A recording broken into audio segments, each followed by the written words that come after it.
Сайн байцгаана уу киночтой. Киночтын зүгээс өнөөдөр Luke TV-тэй хамтран 2016 онд нээлттэй хийсэн Ride Along киноны 2 дугаар ангийг багахан танилцуулахар шийдлээ. Ширэн хідэж ажилдаа шудраг ханддаг чадварлаг мөрдөгч Джеймс болон түүний дүүтэй гэрлэх гэж буй дөнгөж академи төгссөн шинэхэн цагта Бен нарын адал явдлаар уг кино маань өгүүлдэг. Мэдээж хэрэг Джеймсийн нухацтай байдал болон Бений хөгжилтэй чанар хоёр энэ киног улам сонирхолтой болгодог. Царийг нь харьцуулаад харуул угаасаа ойлгомжтой харагдах баха. Баян ир усан онгоцсон дээр үдшилэг зохиож буугаар кино эхэлнэ. Дотоод өрөөндөө ороход нэг хакер SIM картанд нь нууцлалын систем суулгаж өгч байдаг. Сайхан харагдаж байна шүү. Ама татаад зүгээр л нууцлалтай SIM-ийг өгөх. Чи юу ч ярьсан надад хамаагүй.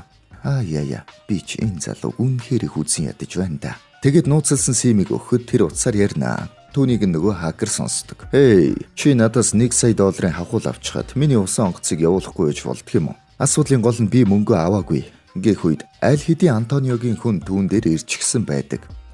Манай залуу оччихсон уу? Утсаа спикер дээр нь тавьж бай да. Наад нөхөр чинь мөнгө аваагүй бол хэн миний мөнгийг замаас нь хулгайсныг олж мэдээд тэгээд түүнийг ал.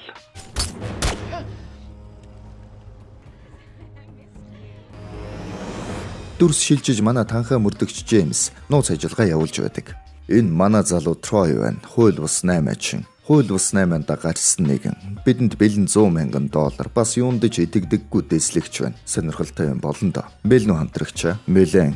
Гэтэл энэ нь манай Бен буюу хар алах биш. Шалуур нөхөр байна. Би арыг чин даана. Гэтэл цаанаас нь. Би ч гэсэн арыг чин даана, Джеймс. Манай хар алах энд байж байна. Ари албанд. Микнес хол байлда Бен. Чи дөнгөж академид төгссөн Шинков. Ари албанд авсанд минь баярлаад чимээгүй байж бай. Тэгэд буугаад 8 чидтэй уулзнаа.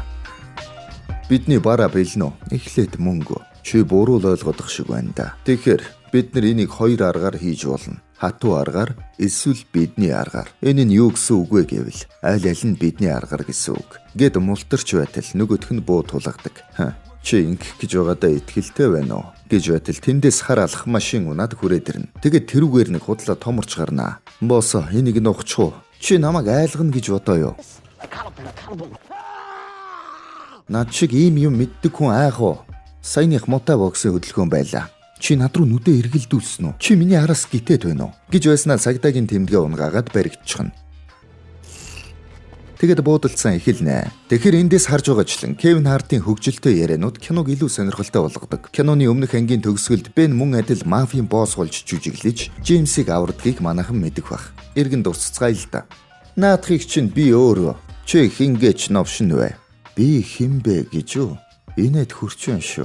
Өөрийнхөө газарт хүмүүсийнхээ дунд ирээд ингэх гэж. Чи омар юм уу? Тийм ээ. Омар ирлээ. Ягд гэвэл сюрприз. Тиймээс би та нарыг инээ гэж зөвлөх байна. Жэй ягав? Жэй юу? Ламбарданд орчиход ирлээ гэвэл ямар байна? Сэр бүд маань чирч гэж. Чи, тийм ээ чи. Би чамд алга ташмаар байна. Чам шиг олон залуустай байсан болж. Одоо амарт буугаа өгөх. Буу гинэ. Би шивнээд байна.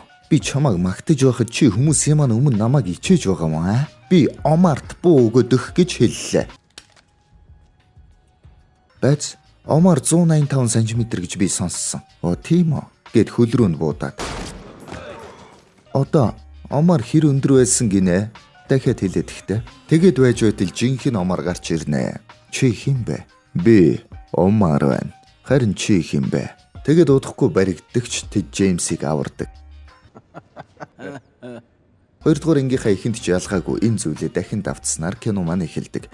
Найруулагч Team Story Kevin Hart өөрийнхөө дүрийн текст дээр нэмээд хошин мэдрэмжээ ашиглан нэмэлт оруулахыг зөвшөөрсөн ажээ. Мэдээж Kevin Hart-ын хошин мэдрэмж дийлэхгүй учраас тэр эрх чөлөөтэйгээр дүрээ илэрхийлсэн юм байна. Сүүлдээ найруулагч нь түүнд хошигнолоо хэлэхдээ бусад дүрийн текстүүдтэй жаахан уялдуулаа. Мөн хошигнолоосоо болж Бений дүрээс гараад Kevin Hart руу орж болохгүй гэж жаахан хайрцаг тавьж өгсөн гэж байгаа. Нөгөө залуу машин авнаад зугтахад Джеймс түүнийг хөөж угаад 3 давхраас машинтай нунгана.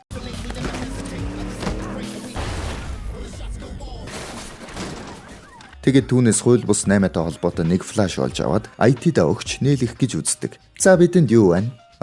Чи өдөртмөр өнө. За тэгээд гэтэл тэр флашийг нь энэ хакер цоожилчихсан байдаг. Түүнийг олохын тулд Майами явах шаардлагатай болно. Тэгэд даргаасаа асуух болно. Би Майамид байдаг нэг залууг олж Тройгийн флашийг нээлгэнэ. 2 өдөр байхад л хангалттай. За тэгвэл бага цуглуулад яв да. Баг гэсэн үү?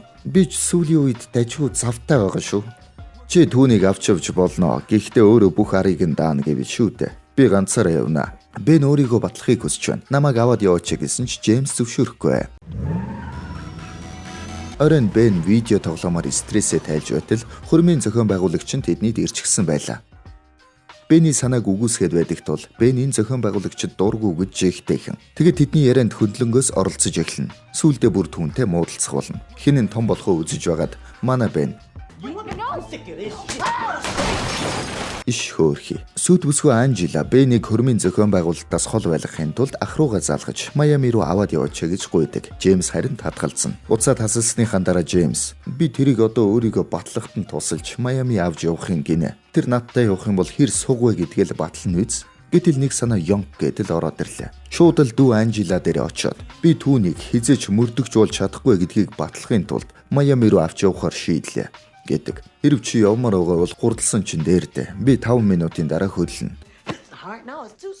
Бен сүд үсгүтэй. Анжела, Джеймс Майами руу намайг авч явъя гэдэг юм л та. Би ч явмааргүй л байна л та. Гэхдээ Джеймсд би хэрэгтэй шүү дээ. Би явахгүй бол тэр яачих юм бэлээ. Тийм бидтэй хайрт минь. Тийм ээ хайрт минь. Явчихад ирдээ надад санаа зовлтгоо. Ингээд манай хоёр Майами руу явснаар жинхэнэ адал явдал эхэлдэг. Хоёрхан өдрийн дотор буцаад ирнэ гэж бодсон яг штэ. Тэнд бүр том хэргийн сэжүрээс тэд байрах болно. Ингээд л буруудаж байгаа юм да. Джеймс, хэрвээ энэ хувцас буруу гэх юм бол би зөв байхыг огт хүсэхгүй байна. Чи яг л шашны гаж урсгалд орчихсон юм шиг харагдаж байна. Энд тэд киноны нэгэн чухал дүртэй танилцдаг. Энэ бол Майамигийн мөрдөгч хатуу чанга Круз гих бүсгүй байлаа. Би нэг компьютер дээр нь зөвшөөрлгүй суулаа гэж тамлаж гарна. Харин Джеймс ирээд түүнтэй танилцах ба. Манай хоёрын өгөгдөл адилхан тул бараг л харцаараа бие бинийгээ ойлгох болно. Тэгэд Бентэй гар барихаар гараа өгтөл. Үгүй шүү. Баахан зодчход Джеймс алив явъя. Тэгэхгүй бол би түүнийг болгож өгчих гээд байна. Нөгөө хакер залууга барих гэтэл нөгөөх нь хүмгэж зугтнаа. Бен түүний араас гүйж харин Джеймс машинтайгаа замыг нь амдаж байдаг. Тэгэд барих болно. Чи яагаад цагдаагаас зүхтаагаад байгаа? Би чамайг цагдаа гэж мэдээгүй. Чи зогс цагдаа гэхийг сонсоогүй мó? Би ямар тэмдгийг ч харсан биш. Хоёр ууртай залуу байсандаг. Залуу гинэ. Чи юугаа яриад байгаа? Хэлэх гэснээ хэлэлтэй. Зөрөгтэй бай хөгшөө. Чи юу гэж хэлэх гэж байсан? За. Хар залуу. Чи тэгээд биднийг зүгээр хар болохоор зугтаасан юм уу? Чи өөрийгөө хартаа. Чи өөрөөсөө ч зугтахаар харагдаж байна. Тэгээд түүнийг баривчлаад явах үед тэр илүү төвөгтэй хэрэгт орооцолдсныг тэд олж мэддэг. Мэдээч манай Бен бол бөөн хобби. Харин Джеймс бол ямар нэг хэргийг дуусгаж байж салдаг учраас тэд Майамигаас мөддөө явахгүй шинжтэй. Мэдээж тэндээ гой нэрийн үдшилгээ хийгээд манай Джеймс ч бас энэ мөрдөгч эмэгтэйг бараадад байх юм бол борлогдох боломжтой харагдаж байгаа. За юу болохыг нь харж л бай. Манайхан киногоо бүтнээр нь үзье гэх юм бол Luke TV дээр Ride Along 2016 гэсэн кино маань бүрэн ихээрээ байж байгаа. Нэгдүгээр ангиж бас байгаа. Luke TV-г оруулаад киногоо үзээрэй. Киночид болон Luke TV хамтран ажиллалаа. Баярлалаа.